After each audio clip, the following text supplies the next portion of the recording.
আসসালামু আলাইকুম রহমতুল্লাহি অবরকাতুহু। সম্মানিত দর্শক, বিষয়টি পুরনো, কিন্তু এর যে প্রেক্ষাপট এটি বর্তমান এবং এটির যে গুরুত্ব তা আগামী দিনের আমাদের অর্থনীতি, জাতীয় পরিচয়, আমাদের সেন্ট্রাল ব্যাংক, আমাদের ব্যাংকিং ব্যবস্থা সব কিছুর জন্যই এটি রীতিমতো অশনি সংকেত। আমাদের দেশে অনেকে অনেক সময় অনেক কিছু করেন যেটি অবিবেচনাপ্রসূত। জাস্ট ছোট্ট একটা উদাহরণ দিই। যখন দুর্নীতি দমন কমিশন হলমার্ক কেলেঙ্কারি নিয়ে খুব বেশি বাড়াবাড়ি করল, ঠিক সেই সময়টিতে দুর্নীতি দমন কমিশনের এই হস্তক্ষেপের বিরুদ্ধে কেউ দাঁড়াতে পারছিল না। এ কারণ হলো শেখ হাসিনার জমানার প্রথম দিকে একেবারে সবাই খুব গণতন্ত্র মনা হয়ে পড়েছিল। আবুল হোসেনকে গ্রেপ্তার করতে হবে, হলমার্ক কেলেঙ্কারি থেকে শুরু করে যত সব বড় বড় কেলেঙ্কারি রয়েছে, এ সকল কেলেঙ্কারি একেবারে সমূলে উপড়ে ফেলতে হবে। হলমার্ক যে কাজটি করেছিল সেটি হলো, সে নামে বেনামে বহু টাকা ঋণ নিয়েছিল, কিন্তু তখনও পর্যন্ত হলমার্কের যে ঋণ, তার সঙ্গে তার যে অর্থ সম্পদ, ব্যবসা বাণিজ্য, এটার পরিমাণ বেশি ছিল। সোনালী ব্যাংকের যারা কর্মকর্তা রয়েছেন তারা সবাই মিলে প্রাণান্ত চেষ্টা করেছে এই প্রকল্পটি বাঁচানোর জন্য, কিন্তু না, সরকারি আমলাতন্ত্রের যে দাপট, সেই দাপটে হলমার্কে গলা টিপে মারা হলো। এবং ওই যে শিল্প কলকারখানার বিরুদ্ধে যে যাকে বলা হয় আচরণ, সেই আচরণে একটার পর একটা ধস নামতে থাকলো ব্যবসা বাণিজ্যে। হলমার্ক শেষ হলো, কিন্তু সোনালী ব্যাংকে সে টাকা আদায়ের কোনো ব্যবস্থা হলো না।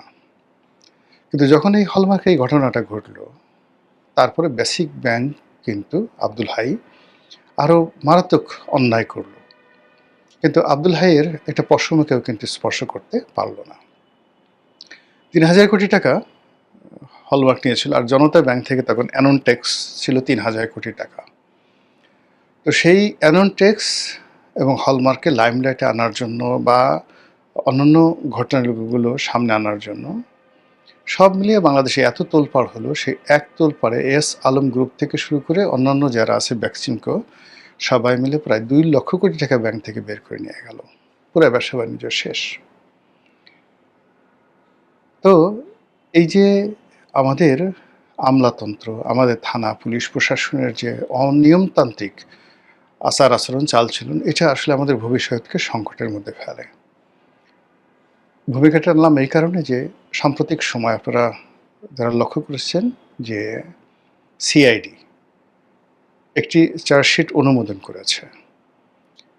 আমাদের বাংলাদেশ ব্যাংকের রিজার্ভ চুরি হয়েছিল সেই প্রায় ৮০০ কোটি টাকা। এই রিজার্ভ চুরির ঘটনায় তাৎক্ষণিকভাবে বাংলাদেশ ব্যাংকের গভর্নরকে শেখ হাসিনা সরকার ওই মুহূর্তে গদিচ্যুত করেছিল। ওই সময়টাতে আমার বক্তব্য ছিল যে এই গদিচ্যুতিটা শেখ হাসিনার একটা মারাত্মক ভুল হলো।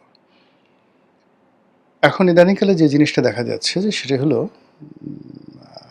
শেখ হাসিনা সবার আগে জিজ্ঞাসা করেছিলেন যারা তদন্তে কর্মকর্তা, ইভেন এই ঘটনা যখন প্রকাশ হয়নি তার আগে শেখ হাসিনাকে যখন গভর্নর জানিয়েছিলেন আতিয়ার রহমান, তো শেখ হাসিনা তখন সমস্ত গোয়েন্দা সংস্থা যারা লোকজন তাদের সবাইকে ডেকে গোপনে জিজ্ঞাসা করেছিলেন, আচ্ছা আতিয়ার কি এই ঘটনার সাথে জড়িত কিনা।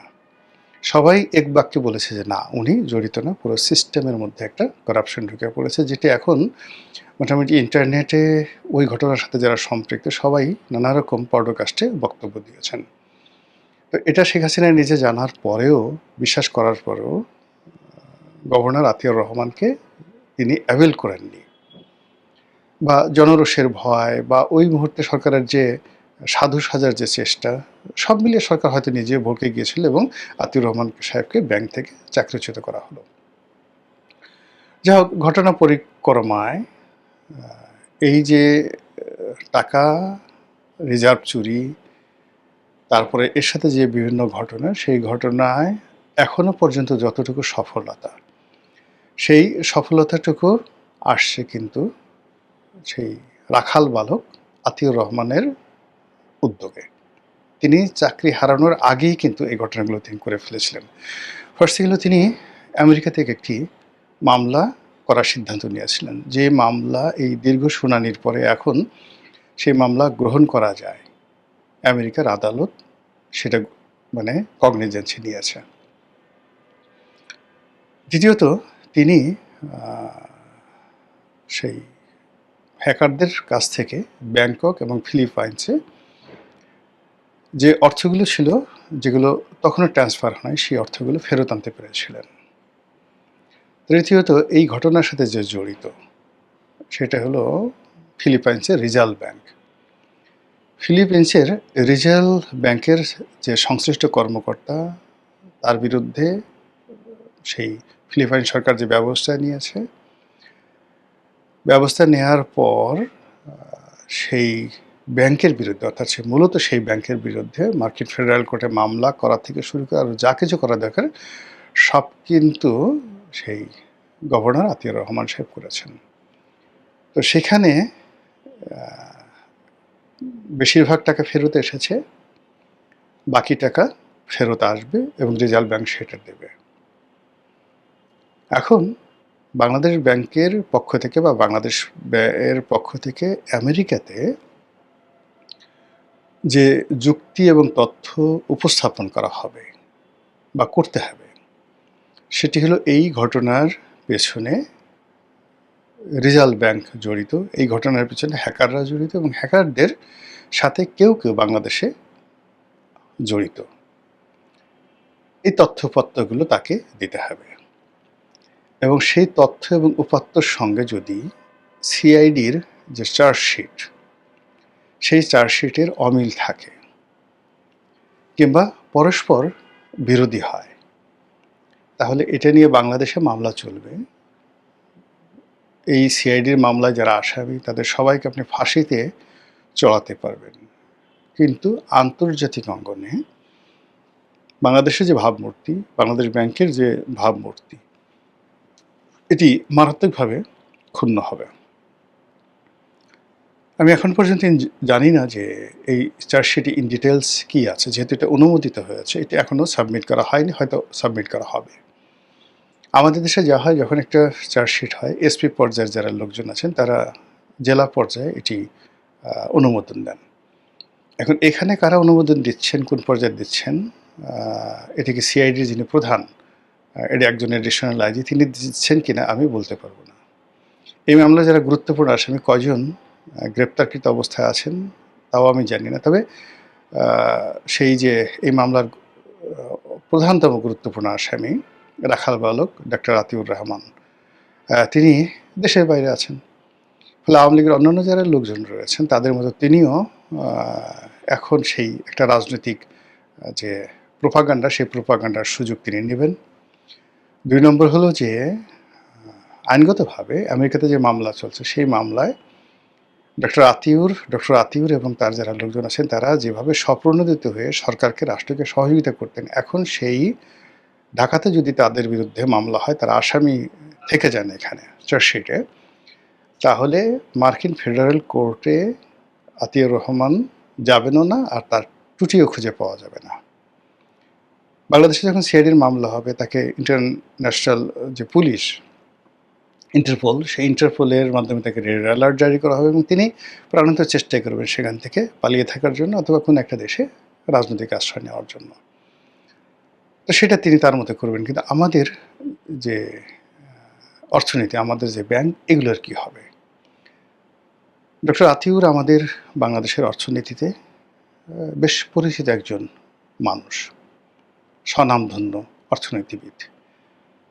আওয়ামী লীগপন্থী যে সকল অর্থনীতিবিদদের মধ্যে একটু ধড়িবাজি রয়েছে, ঘুষ, অর্থনীতি, দুর্নীতির যে একটা সমন্বয় অনেকের মধ্যে দেখা যায়, ডক্টর আতিয়ারের যারা ঘোরতর শত্রু তারাও বলতে পারবেন না যে এই লোকটি কারো কাছ থেকে ঘুষ খেয়েছেন, একটা টাই নিয়েছেন, একটা শার্ট নিয়েছেন, এটা যে কোনো লোক বলতে পারবেন। তার সবচেয়ে বড় যে আপনি যদি দুর্বলতা ধরেন, সে বাংলাদেশ ব্যাংকের গভর্নর হিসেবে মিডিয়ার সাথে কথা বলেছেন। শেখ হাসিনাকে নিয়মিত মানে অর্থমন্ত্রীকে ভায়োলেট করে নিয়মিত সরাসরি শেখ হাসিনার সাথে যোগাযোগ রক্ষা করেছেন এবং তার সঙ্গে শেখ হাসিনার যে সখ্যতা, এটি দেখে অনেকে বলতেন যে তিনি হয়তো ভবিষ্যতে বাংলাদেশের আওয়ামী লীগের অর্থমন্ত্রী হবেন।